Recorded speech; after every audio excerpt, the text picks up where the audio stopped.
Out beyond the last mapped stars where only rock and radiation dare to linger, a mining station clings to an asteroid like a barnacle in the void. The crew is alien, disciplined, methodical, prepared for every protocol. Except one. They weren't ready for Maya Chen, a human engineer with a curious talent. She sleeps through everything. Warnings, explosions, even awakening an ancient alien weapon designed to erase intruders from existence. But sometimes the most dangerous force in the galaxy isn't rage or power. It's a half-asleep human with a wrench. The quiet station, the mining station Kepler 442, drifted silently through the asteroid belt, its metallic arms extending deep into the rocky surface of asteroid XK 739. To most galactic citizens, it represented the pinnacle of Caltharian engineering excellence. To Maya Chen, the only human aboard, it represented the perfect place for an undisturbed nap. Maya had arrived 3 months ago as part of the Terran-Caltharian Cultural Exchange Program, though she suspected the real purpose was to see how humans handled deep space isolation. The Caltharians, with their pale blue skin and methodical nature, had built their reputation on precision and careful planning. They were the galaxy's premier miners, capable of extracting valuable minerals from the most challenging environments while maintaining perfect safety records. The station commander, Vexitar, took great pride in this reputation. Standing nearly 8 feet tall with the characteristic elongated limbs of his species, he moved through the station with the confidence of someone who had never encountered a problem that couldn't be solved with proper procedures and adequate documentation. His office walls were covered with safety certificates, efficiency awards, and detailed mining schedules that accounted for every possible variable. The human continues to display concerning behavior patterns, reported Security Chief Zoran during their morning briefing. The Saurian's reptilian features made him naturally intimidating, an advantage he used liberally in maintaining station discipline. His species had evolved from apex predators, and their military traditions emphasized constant vigilance and immediate response to threats. Zoran's concern stemmed from Maya's apparent inability to recognize danger. In the 3 months since her arrival, she had slept through 2 emergency drills, a minor hull breach, and a collision with a small meteorite. The security chief had initially attributed this to human arrogance, but careful observation revealed something more puzzling. Maya didn't ignore dangers. She simply didn't seem to register them as threatening. Perhaps, suggested Dr. Nilthek from across the conference table, the human's behavior represents an adaptive response to her species' evolutionary environment. The insectoid scientist clicked his mandibles thoughtfully, a habit that always made the other crew members slightly uncomfortable. His compound eyes could process multiple visual spectrums simultaneously, making him invaluable for analyzing mineral samples and detecting structural weaknesses in asteroid formations. Dr. Nilthek had been studying Maya's behavior as part of his broader research into cross-species adaptation. Humans, according to his data, had evolved on what the galactic community classified as a Class 12 death world. Earth's gravity was nearly twice galactic standard. Its weather patterns included phenomena that could level cities, and its ecosystem contained more varieties of venomous creatures than most species encountered in their entire galactic careers. Adaptive response or not, Commander Vexitar interjected, her casual attitude toward safety protocols concerns me. Yesterday I found her napping in the primary mining bay while the extraction arms were active. The noise alone should have prevented sleep, yet she appeared completely relaxed. The commander's concern was understandable. Caltharians had evolved on a world where the primary environmental challenge was resource scarcity, not physical danger. Their survival strategies emphasized careful planning, efficient resource use, and cooperative behavior. The concept of sleeping soundly while surrounded by potential threats was fundamentally alien to their psychology. Maya, meanwhile, was enjoying what she privately considered the best assignment of her engineering career. The station's constant humming provided perfect white noise. The artificial gravity was comfortable, and the crew's methodical routines meant she could predict exactly when and where quiet spaces would be available for napping. She had identified 17 different locations throughout the station that offered optimal sleeping conditions, rating them based on factors like ambient temperature, noise levels, and proximity to high-traffic areas. Her current favorite spot was a maintenance alcove near the primary mining control center. The space was technically a storage area for emergency equipment, but Maya had discovered that a particular arrangement of equipment crates created a perfect nest-like environment. The alcove was warm, quiet, and offered an excellent view of the asteroid's surface through a small observation port. The mining operation itself fascinated Maya, though she was careful not to let her professional interest interfere with her rest schedule. The Caltharians had developed extraction techniques that were simultaneously precise and powerful, capable of removing valuable minerals while leaving the asteroid's structural integrity intact. Their current project involved mining rare crystalline formations found in the asteroid's deep core, materials that were essential for advanced computational systems. What the crew didn't realize was that their mining operation had penetrated deeper into the asteroid than any previous expedition. The crystalline formations they were extracting weren't just rare minerals. They were components of something much older and more complex than anyone suspected. Dr. Nilthek had noticed unusual energy signatures in the extracted materials, but his initial analysis suggested they were simply natural electromagnetic phenomena. The crystals exhibited properties that made them valuable for quantum computing applications, but nothing that seemed actively dangerous. His reports documented minor fluctuations in the readings, but these were well within normal parameters for materials of this type. The first sign that something was amiss came during the night shift, when mining operator Kethran reported unusual vibrations in the deep extraction zone. The vibrations followed no recognizable pattern and seemed to originate from areas where no mining equipment was currently active.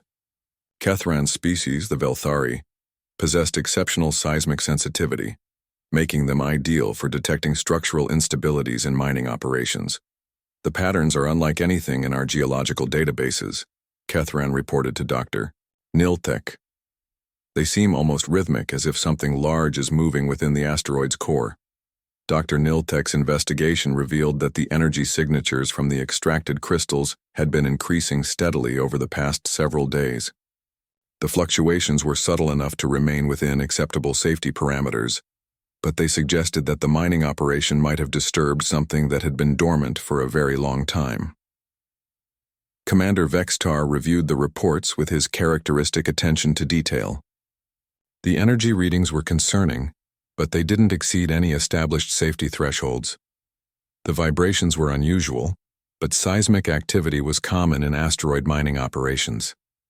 By every metric that mattered, the operation was proceeding normally. Increase monitoring of the affected areas, he decided.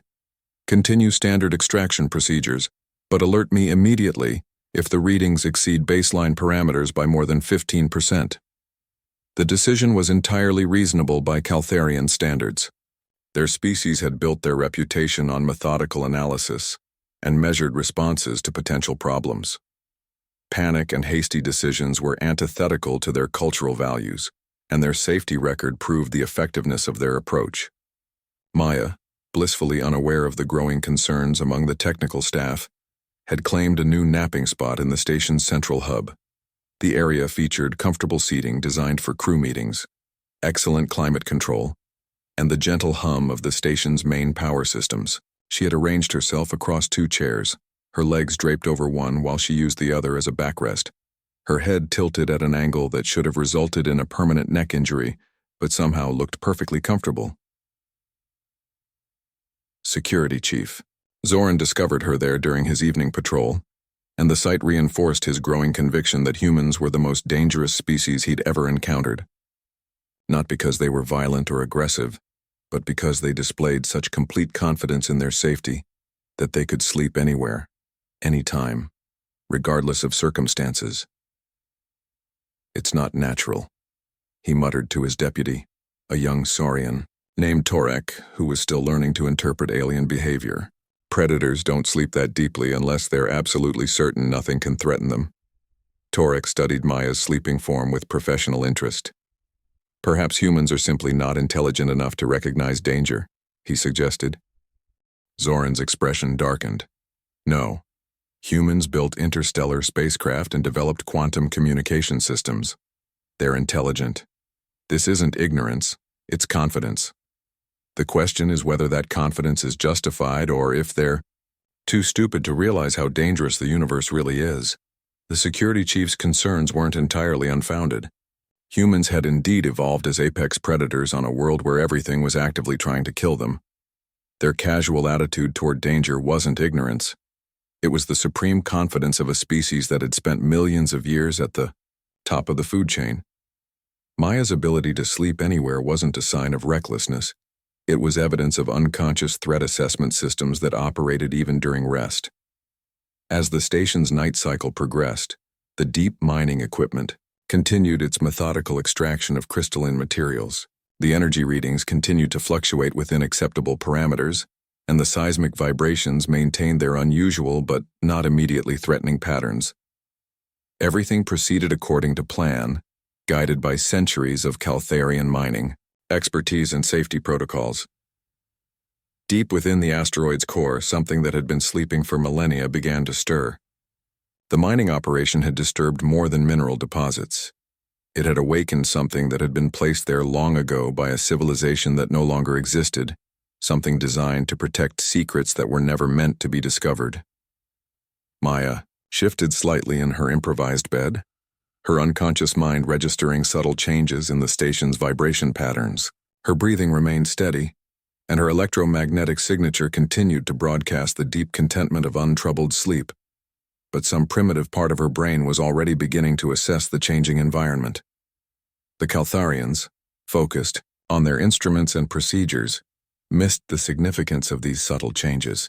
Their technology was sophisticated enough to detect energy fluctuations and seismic activity, but they had no sensors capable of measuring the killing potential of a sleeping human, or the instinctive threat assessment capabilities that evolution had built into humanity's nervous system. Commander Vextar concluded his shift with satisfaction, reviewing reports that showed the mining operation proceeding ahead of schedule with no significant safety concerns.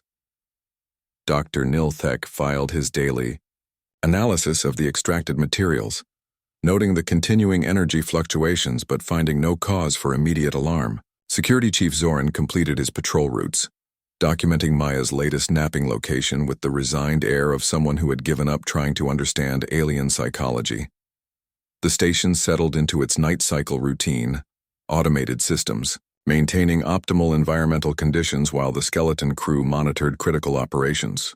In the deep mining zones, extraction equipment continued its work, guided by sophisticated AI systems that required minimal supervision.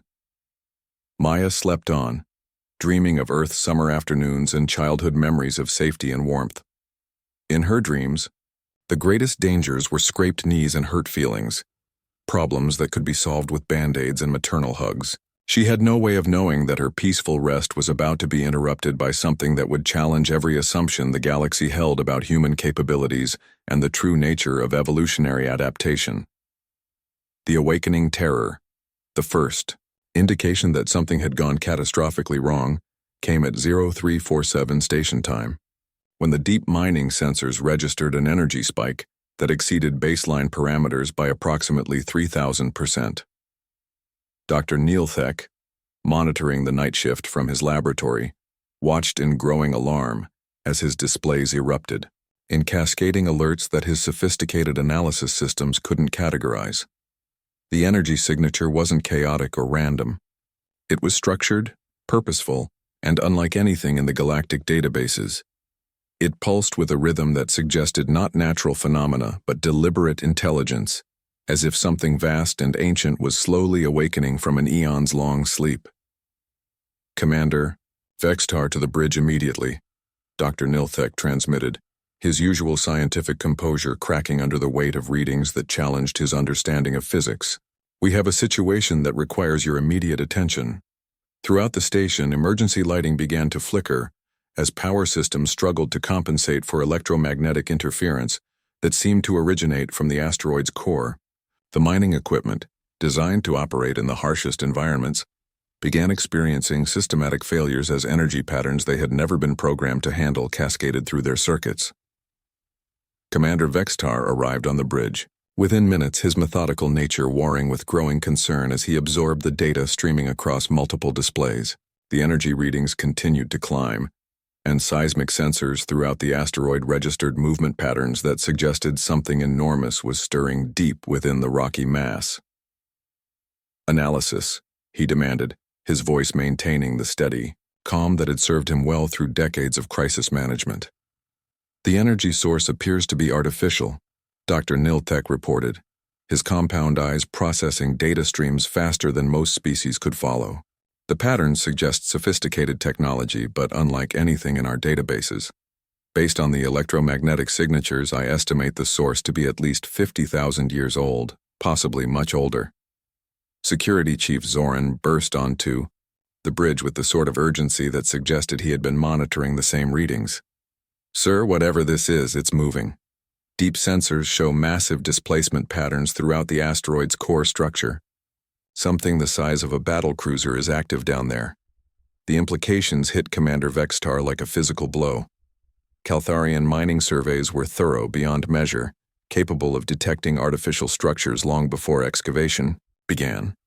The fact that something this massive had remained hidden suggested technology far beyond current galactic understanding. Evacuation protocols, he decided. All non-essential personnel to the escape pods immediately. Emergency transmission to Caltharian Command requesting immediate assistance. The station's emergency alert system activated, filling the corridors, with warning signals designed to wake the dead and motivate even the most complacent crew member to immediate action. Throughout the facility, personnel scrambled to reach emergency stations while automated systems began sealing vulnerable sections and powering up defensive measures that no one had ever expected to use. Maya Chen, despite being surrounded by alarm sounds that could shatter glass, continued to sleep peacefully in the central hub. Her unconscious mind registered the changed acoustic environment and automatically filtered out the mechanical warning signals as non-threatening background noise. From her perspective, the alarms were simply another aspect of the station's normal operation, no more worthy of attention than the hum of air recycling systems. In the deep mining zones, something began to emerge from chambers that had been sealed since before the Caltharian civilization had developed written language. The entity that stirred to consciousness was neither biological nor mechanical in any sense that current science could understand. It was a fusion of technologies that transcended the traditional boundaries between artificial intelligence and living organism. The Guardian, as its creators had designated it, had been placed within the asteroid as part of a defensive network designed to protect knowledge that certain ancient civilizations had deemed too dangerous for general discovery. Its awakening protocols were specific and inflexible. Eliminate any entities that disturbed the protected sites, regardless of their intent or origin. The Guardian's first action was to assess the nature of the intrusion. Its sensors, operating on principles that wouldn't be understood by galactic science for several centuries, mapped the entire station in milliseconds. It cataloged every life form, analyzed their technological capabilities, and determined the most efficient methods for eliminating the threat they represented. The station's defensive systems, designed to protect against pirates and hostile alien encounters, proved laughably inadequate against technology that predated galactic civilization. Energy shields that could deflect antimatter warheads offered no resistance to weapons that operated by rewriting the fundamental laws of physics within localized areas. Automated defense turrets that could track and destroy incoming missiles found themselves targeting an opponent that existed partially outside normal spacetime. Mining operator Kethron was the first to encounter the Guardian directly. His seismic sensitivity, which made him invaluable for detecting mineral deposits, also made him exquisitely aware of the entity's approach through the station's structural framework. He felt its movement as a rhythmic distortion in the metal around him, like the heartbeat of something impossibly large and alien. The encounter lasted approximately 3 seconds. Kethran's final transmission was a brief scream that cut off abruptly, followed by readings that suggested his entire section of the station had been subjected to localized gravitational effects that exceeded the structural limits of Caltharian engineering. Security Chief Zoran responded immediately, deploying his tactical teams with the precision that had earned him commendations throughout his military career. His personnel were equipped with weapons capable of stopping everything from armored assault troops to energy-based entities, and they moved through the station with professional efficiency that would have been impressive against any conventional threat. The Guardian eliminated the first tactical team without bothering to fully materialize in their reality. It simply adjusted the quantum states within their immediate vicinity, causing their molecular bonds to lose cohesion in ways that left no trace of their existence beyond brief energy signatures that registered on sensors for exactly 0.3 seconds. "What the hell are we dealing with?" Zoran demanded over the communication system, his professional composure cracking as he watched his teams disappear from sensor readings with no corresponding weapon discharges or explosion signatures. Dr. Neilthek, monitoring the entity's progress through the station's sensor network, could offer little useful information. The energy signatures suggest it's operating on quantum principles that we barely understand.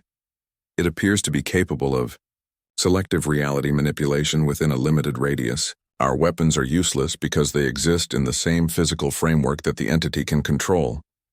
Throughout the station, evacuation procedures continued with the sort of organized panic that characterized emergency responses in well-trained crews. Personnel moved toward escape pods with swift efficiency, while senior staff remained at their posts to ensure that evacuation proceeded smoothly. The Caltharian cultural emphasis on collective responsibility meant that no one would abandon their duties until every crew member was safely away from the threat. The Guardian's progress through the station followed a logical pattern, systematically eliminating what it perceived as the most dangerous threats first. Its assessment protocols identified armed personnel as primary targets, followed by individuals with access to the station's critical systems. It moved through the facility with purpose, leaving no survivors in its wake.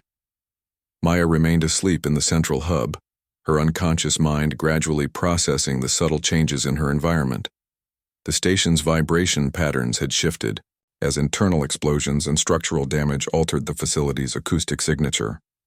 The electromagnetic spectrum around her was increasingly chaotic, as the Guardian's passage disrupted power systems and communication networks. Her breathing pattern changed slightly, shifting from the deep rhythm of REM sleep to the lighter patterns associated with transitional sleep states. Some primitive part of her brain was beginning to recognize that the environment was becoming dangerous, but her conscious mind remained unaware of the threat approaching through the station's corridors. Commander Vexitar made the difficult decision to remain at his post until evacuation was complete, despite the obvious danger. His cultural programming made it impossible for him to abandon his crew, and his training emphasized the importance of maintaining command authority during crisis situations. He continued to coordinate evacuation efforts even as sensor readings showed the Guardian moving steadily toward the station's central sections. "All remaining personnel to evacuation stations immediately," he broadcast throughout the facility. "This is not a drill. Repeat, this is not a drill. The station will be abandoned in 10 minutes. The Guardian paused in its systematic elimination of threats, its sensors detecting something unusual in the station's central hub. Among the chaotic electromagnetic signatures generated by panicking alien life forms, it registered one entity that remained calm, steady, and apparently unaware of the danger surrounding it. The reading was so anomalous that the Guardian's threat assessment protocol struggled to categorize it. In the Guardian's experience, creatures that remained calm in the presence of imminent death fell into one of two categories: those too primitive to understand the threat, or apex predators confident in their ability to deal with any danger. The entity's analysis of the station's crew suggested high intelligence levels across all species present, ruling out the first possibility. The Guardian approached the central hub with something resembling curiosity, a emotion it hadn't experienced since its activation protocols had engaged. Its sensors continued to analyze the anomalous entity, detecting biological signatures that suggested a previously unknown species with unusual evolutionary characteristics. Maya's unconscious mind registered the approaching presence as her auditory cortex processed footsteps that didn't match any of the familiar crew member patterns she had learned over the past 3 months. Her olfactory system detected pheromone signatures that her brain couldn't classify, triggering ancient warning systems that had been refined over millions of years of evolution on a world where unidentified scents often meant death. Her electromagnetic sensitivity, a vestigial ability that most humans didn't consciously recognize they possessed, registered the Guardian's approach as a distortion in local space-time that made her unconscious mind deeply uneasy. Every instinct she possessed was screaming warnings that something unprecedented was approaching, but her conscious mind remained peacefully unaware. The Guardian entered the central hub and paused, its analysis systems working to understand the Yar creature before it. The entity appeared to be resting, displaying none of the fight-or-flight responses that characterize the other life forms on the station. Its vital signs indicated deep relaxation, suggesting either complete confidence in its safety or complete ignorance of the danger it faced. Maya's left hand, resting loosely at her side, slowly shifted position until it came to rest near a maintenance tool that had been left on a nearby table. The movement was subtle, appearing random to any observer, but it placed her within easy reach of something that could be used as a weapon if necessary. The Guardian extended its analysis, attempting to understand the evolutionary pressures that had shaped this unusual creature. Its database contained information about thousands of species across the galaxy, but none that displayed this particular combination of physical relaxation and unconscious tactical positioning. Maya's breathing pattern shifted again, transitioning from sleep toward a state of hyper-aware unconsciousness that allowed her to remain apparently asleep while her nervous system prepared for immediate violent action. It was a state that most humans never experienced, available only to those whose evolutionary inheritance included the genetic memories of ancestors who had survived by becoming the most dangerous things in their environment. The Guardian made its decision and began to extend its reality-altering field toward the sleeping human, intending to eliminate what it perceived as the final threat to its protective mission. It had successfully eliminated every other potential danger on the station, and removing this last anomalous entity would complete its defensive protocols. That was when Maya's hand closed around the maintenance tool and swung it toward the Guardian's central mass with the casual precision of someone swatting an annoying insect, while her eyes remained peacefully closed and her breathing continued in the steady rhythm of untroubled sleep. The unconscious victory. The maintenance tool that Maya's unconscious mind had selected was a standard-issue quantum calibrator, designed for adjusting the molecular alignment of mining equipment. In the hands of a trained technician, it was a precision instrument capable of making microscopic adjustments to complex machinery. In the hands of a sleeping human, whose evolutionary heritage included millions of years of improvised weapon use, it became something considerably more devastating.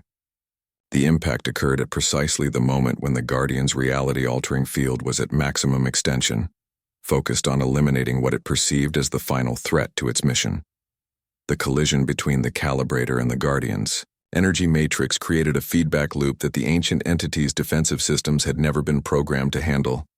Maya's swing, executed with the unconscious precision of countless ancestral memories, struck the Guardian at exactly the point where its quantum field generators interfaced with local spacetime. The calibrator, designed to work with quantum-level adjustments, interacted with the Guardian's technology in ways that its creators had never anticipated. Instead of being destroyed by the entity's reality-warping abilities, the tool channeled those same forces back into the Guardian's core systems. The resulting explosion wasn't visible in normal spacetime. Instead, it manifested as a localized collapse of the quantum fields that sustained the Guardian's existence. The entity, which had survived for millennia by existing partially outside conventional reality, suddenly found itself forced back into normal space, just as its structural integrity failed catastrophically. Maya lowered the calibrator with the same casual motion she might use to set down a coffee cup, then shifted slightly in her improvised bed to find a more comfortable position. Her electromagnetic signature remained steady and calm, suggesting that from her perspective, she had simply dealt with a minor disturbance and could now return to more important activities like dreaming about Earth's summer afternoons. The Guardian's remains, scattered across approximately 30 square meters of the central hub, bore little resemblance to the entity that had systematically eliminated the station's defensive forces. What remained was a collection of crystalline fragments that pulsed with residual energy, their surfaces covered in geometric patterns that hurt to look at directly. Security Chief Zoran was the first to arrive at the scene, having abandoned evacuation protocols when sensor readings indicated that the hostile entity had suddenly ceased all activity. He burst into the central hub with a full tactical team, weapons charged and ready for final desperate combat, only to find Maya napping peacefully while surrounded by what appeared to be the remains of technology that exceeded his understanding of physics. "Status report," he demanded. Though he wasn't sure who he was asking or what sort of answer he expected, Dr. Nilthek arrived moments later, his scientific instruments immediately beginning to catalog the debris scattered throughout the area. His readings confirmed what his eyes were telling him. The entity that had terrorized the station was not only dead, but had been destroyed so thoroughly that its component elements were barely recognizable as artificial constructs. "Energy residue suggests complete quantum dissolution," he reported, his voice carrying the sort of academic detachment that came from encountering phenomena that challenged fundamental assumptions about reality. Whatever caused this destruction interacted with the entity's defensive systems in a way that turned its own power against it. Commander Vextar entered the hub with the remainder of the senior staff, his methodical mind struggling to process the scene before him. The creature that had systematically eliminated his security forces, penetrated defenses that should have been impregnable, and demonstrated technology that surpassed galactic understanding, had been destroyed by what appeared to be a maintenance worker armed with standard station equipment. "Explain," he said simply, though he suspected that no explanation would make sense according to conventional logic. Dr. Nilthek consulted his readings, cross-referencing the residual energy patterns with his databases of known physical principles. Based on the evidence, the human somehow used a quantum calibrator to create a feedback loop in the entity's defensive matrix. The calibrator's quantum adjustment field interacted with the entity's reality warping capabilities, causing a cascade failure that resulted in complete structural dissolution. Security Chief Zoran studied Maya's sleeping form with professional interest. She eliminated a threat that our best weapons couldn't scratch, using a maintenance tool while apparently unconscious. How is that possible? The question hung in the air as each crew member processed the implications according to their own species' understanding of physics and biology. The Caltharians were revising their assessment of human technological capabilities, wondering if Earth's classification as a primitive world was a deliberate deception. The Saurians were reconsidering their assumptions about predator behavior and the nature of apex species. Dr. Nilthek had the most comprehensive answer, though it raised more questions than it resolved. Human evolutionary history suggests they developed on a world where survival required constant adaptation to new threats. Their nervous systems may have evolved unconscious threat assessment capabilities that operate even during rest states. Combined with their species' documented ability to use any available object as an improvised weapon, this could explain how she selected the most effective tool for defeating the entity's specific vulnerabilities. Maya chose that moment to wake up, stretching and yawning with the satisfied contentment of someone who had enjoyed a particularly refreshing nap. She looked around the hub, taking in the assembled crew members and the scattered debris with mild curiosity. "Did I miss something interesting?" she asked, her tone suggesting that she hoped the answer was no, and she could return to her rest without dealing with whatever minor crisis had occurred while she was sleeping. The assembled alien crew exchanged meaningful glances, each recognizing that some conversations were better avoided entirely. Commander Vextar cleared his throat diplomatically. "Nothing significant," he replied, deciding that detailed explanations would only lead to complicated questions about galactic safety protocols and the true nature of human capabilities. "Just some equipment malfunctions that the maintenance crew will need to address." Maya nodded and stood up, stepping carefully around the crystalline debris as she headed toward the station's cafeteria. "Maintenance should probably clean this up," she observed helpfully. "Someone might trip over it." After she left, the crew remained in contemplative silence, each processing the events according to their own cultural frameworks. The maintenance team that arrived to clean up the Guardian's remains would require specialized equipment and 3 days of careful work to safely dispose of technology that existed partially outside normal spacetime. Dr. Nilthek's incident report would eventually become required reading at the Galactic University, though most students would assume it was fictional. His analysis of human unconscious capabilities would spawn 17 different research programs and fundamentally alter the galaxy's understanding of evolutionary adaptation on Deathworlds. Security Chief Zorn revised his threat assessment protocols to include a new category for sleeping Deathworlders, though he privately suspected that no amount of planning could adequately prepare for creatures capable of eliminating ancient guardians while taking a nap. His training manuals would include detailed sections on the tactical applications of maintenance equipment, though few readers would understand the context. Commander Vextar filed his official report with characteristic precision, describing the incident as a successful response to an archaeological hazard, using improvised techniques developed by the station's human engineering specialist. The report made no mention of reality-warping entities or unconscious combat capabilities, focusing instead on the importance of diverse crew composition and the value of cross-species cooperation. The mining operation resumed after a week of repairs and safety reviews, though the deep excavation zones were sealed permanently and classified as archaeologically sensitive areas requiring special authorization for access. The crystalline materials that had awakened the Guardian were disposed of according to protocols that involved launching them into the nearest star, ensuring that they would never again disturb anything that was meant to remain sleeping. Maya returned to her normal routine of finding optimal napping locations throughout the station, though she noticed that the crew members seemed more respectful of her rest periods. No one questioned her choice of sleeping spots anymore, and maintenance teams began working around her schedule to avoid disturbing her during what they had come to recognize as critical human rest requirements. The cultural exchange program that had brought Maya to the station was quietly expanded, with increased funding for human participants and new emphasis on the value of Deathworld perspectives in addressing unexpected challenges. The program's official documentation made no mention of unconscious combat capabilities or improvised weapon use, focusing instead on the importance of diverse problem-solving approaches in deep space operations. Maya never learned the true details of what had happened during her nap, and she preferred it that way. From her perspective, she had enjoyed a refreshing rest period and dealt with a minor disturbance before returning to the important business of dreaming about Earth's peaceful summer afternoons. The fact that she had casually eliminated a threat that challenged the fundamental assumptions of galactic civilization was simply another example of humanity's tendency to achieve extraordinary results through ordinary actions. The station continued its mission of mineral extraction and scientific research, though with enhanced safety protocols and a new appreciation for the subtle complexities of interspecies cooperation. The incident became part of station folklore, told in hushed tones during off-shift periods as an example of why humans deserved careful respect and plenty of uninterrupted sleep.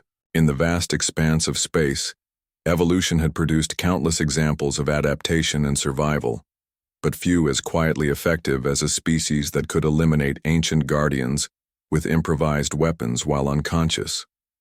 The galaxy was a safer place because of humanity's casual competence, though most civilizations would never fully understand the mechanisms that made such protection possible. Maya slept on, dreaming of home and peacefully unaware that she had redefined the galactic understanding of what it meant to be a guardian of civilization. In her dreams, the greatest challenges were deciding which tree offered the best shade and whether afternoon naps were better than morning ones. It was a simple philosophy that had somehow produced the most quietly devastating force the galaxy had ever encountered, and everyone was probably better off not thinking too hard about the implications. If you like this story, please like it and leave your feedback in the comments. Subscribe for more stories.